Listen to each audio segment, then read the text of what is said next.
Welcome to another episode of Eric Waite Whiskey Studies, and in this video I'm going to be reviewing the new Balblair 12-year-old Highland single malt Scotch whiskey.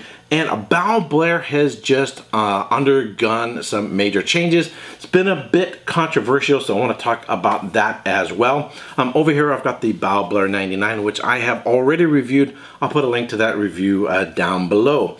So, the Balblair 12-year-old is part of a new core range of Balblair. It's not currently available here in the United States. So you go, Eric, if it's not available in the United States, how'd you get a bottle? Well, Roy Aquavitae discovered a channel on YouTube, Captain 3D. There's a couple, Phil and Deepa.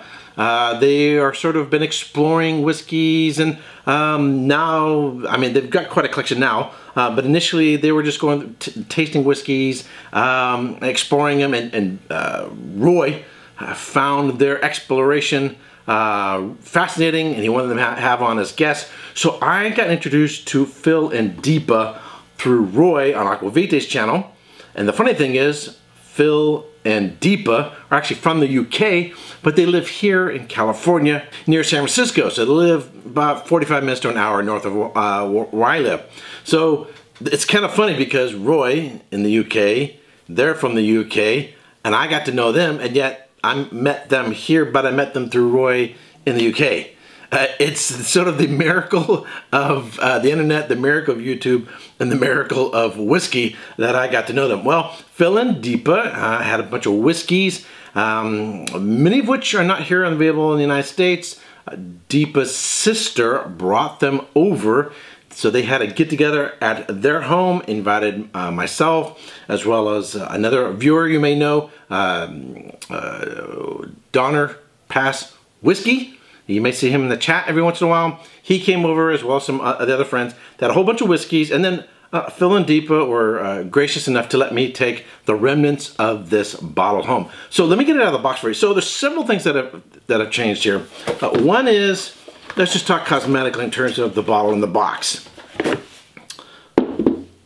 The box has changed, the labeling has changed, and so I took classes on branding, marketing, labeling, and we had a class project in which we had to, I'm gonna fuss with this thing here for a minute, in which we had to design a label and come up with a marketing plan, you know, that sort of a thing. And so there are certain sort of things that are best practices for labeling. And the new label sort of falls right in with that. All uppercase, nice bold letters, white on black, easily visible, nice and centered. So classic sort of thumbs up on a new label. The old label also had all uppercase, also white on black. But if you look at the bottle, you got this fancy box here. It was somewhat off to the side. That's not a major deal, but it was smaller print. So in terms of classic approach to doing labeling, the new label is definitely an improvement. Now, a couple things have changed. They've gone to, I would say, a more recyclable box. It breaks down real easy. You can put it in a recycling bin.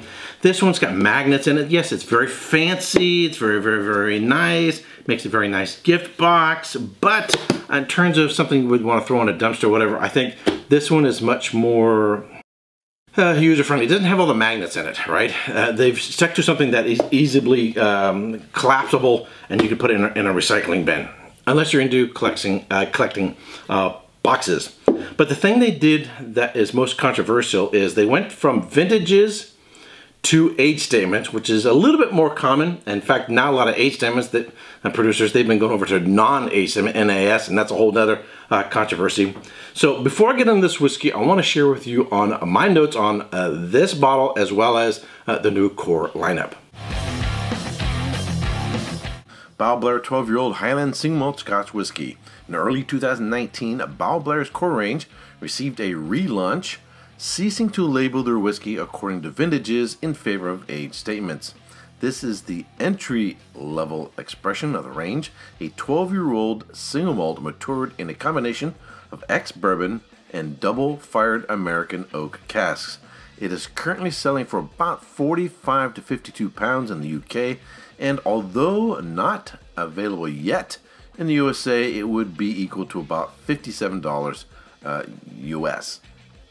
Other bottles in the new core range include the Balblair 15-year-old, selling for 75 pounds, which has been initially matured in ex-bourbon cask, followed by first fill Spanish oak sherry butts.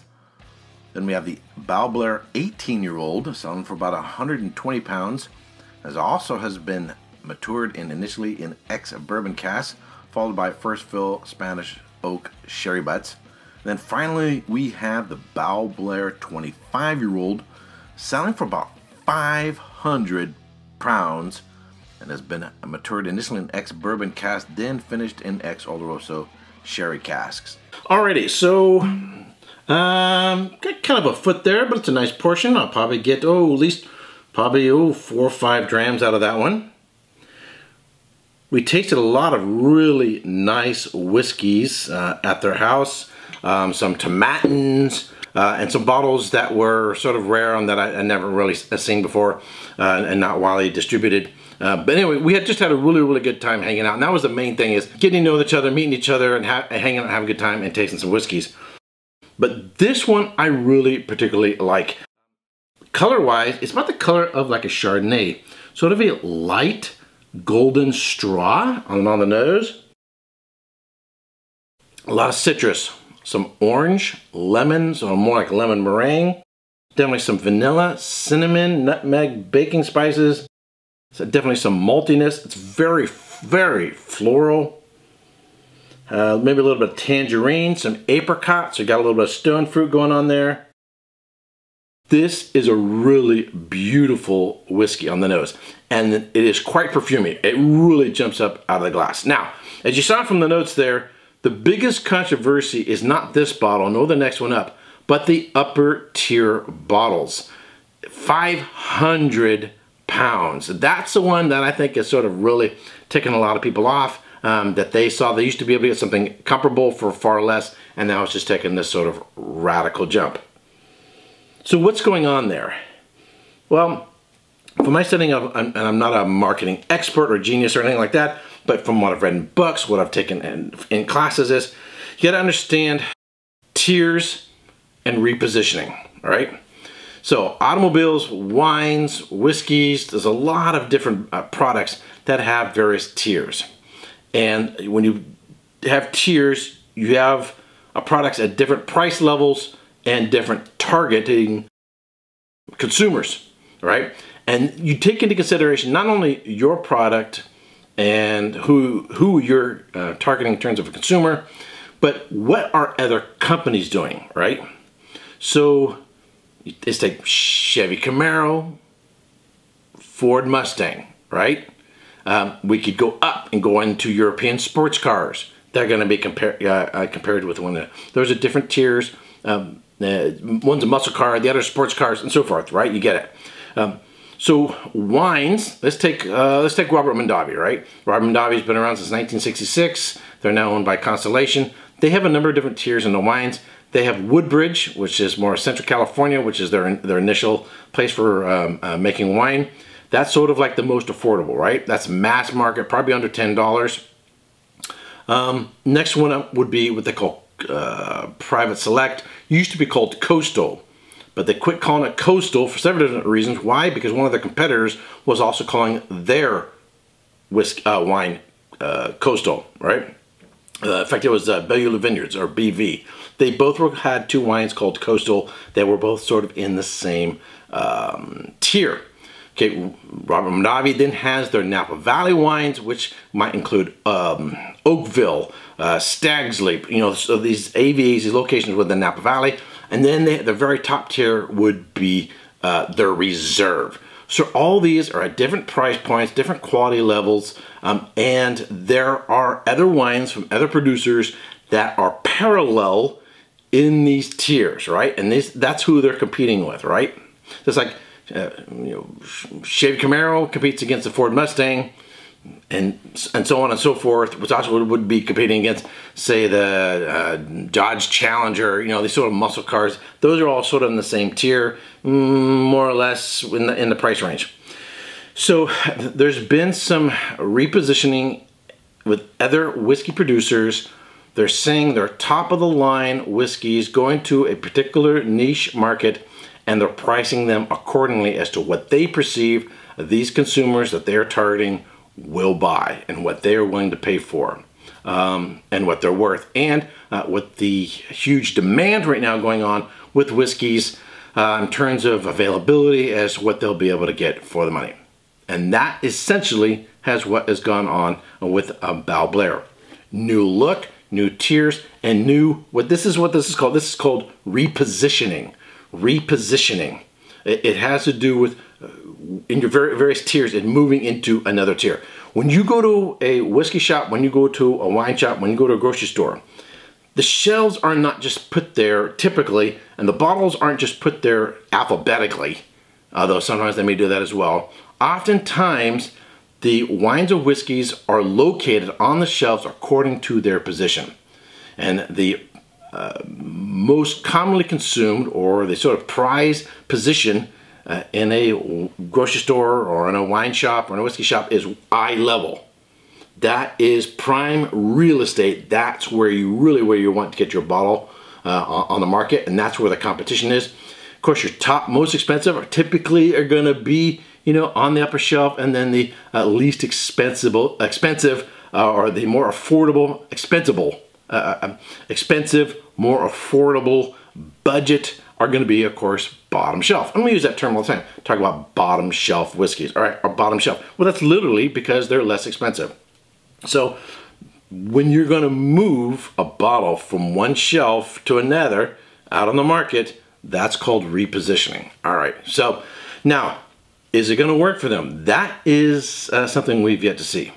We'll have to see how this plays out. We'll have to see if people stick their nose up at it. We'll have to see if they have perhaps overextended themselves. Perhaps have they gone too high in the prices? We'll have to see. They may go, oops, we went a little too far, and they'll back it down. But we'll have to see. I know a lot of people are really upset about this, but this is just how the business goes. All right, whether you like it or not. All right, so let's get into the palate on this one. It has a little bit of tropical note to it. It's almost like a slight fresh banana or banana chip, vanilla, vanilla pudding, vanilla wafers. Still that citrus, the orange, lemon, meringue pie. Very floral. There's a maltiness to it. All right, on the palate.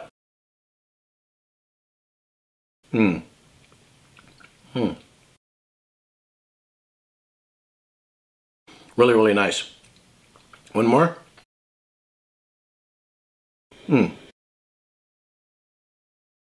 Very fruity, slightly sweet. It's creamy. There's a slight tingle. On the entry, you're getting the fruit. Again, pear, apple, a little tropical, a little bit of banana, maybe a little bit of pineapple. Get sort of a lemon meringue. I get apricots. So I'm getting some citrus, stone fruits. There is definitely loads of vanilla. There's almost like a creaminess to it. Spices, we're talking wood spices, we're talking cinnamon, nutmeg. Really, really, really nice. It's got a nice long finish. I'm still tasting it now. How's the development? Development is somewhat moderate. Pretty much what I get in the front, I get in the middle, and I get the finish, but it's really, really, really nice. It's light in terms of punch. This is not an in-your-face sort of punch-in-your-face flavor. It has some delicacy to it, some finesse to it, and I really, really like this whiskey. What would I give it in terms of score? I'm going to give it a solid 89 points. What would I want in order to get above 90? A little bit more development, not just the same thing, front, middle, and finish. Quality price ratio, $57. I'm on the fence on that one. I'm not really sure.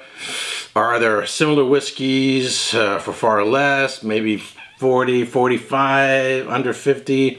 Possibly. But this is still a very, very, very nice whiskey. Alrighty, if you subscribe to this channel, well, thank you very much. If you haven't yet subscribed, but you like watching my videos, I would greatly appreciate it if you would subscribe, give it a thumbs up, and share this with your friends on Facebook, Twitter, and other social networking channels. And if you have any comments, any thoughts on the issue of the repositioning, the rebranding of Balblair. I would like to hear your input. You may agree with me, you may disagree with me. I want to hear from you down below. And if you've tried this or any others, I want to hear about that as well. All right, until next time, cheers. Hey, if you like my review, be sure to check out these other whiskey videos.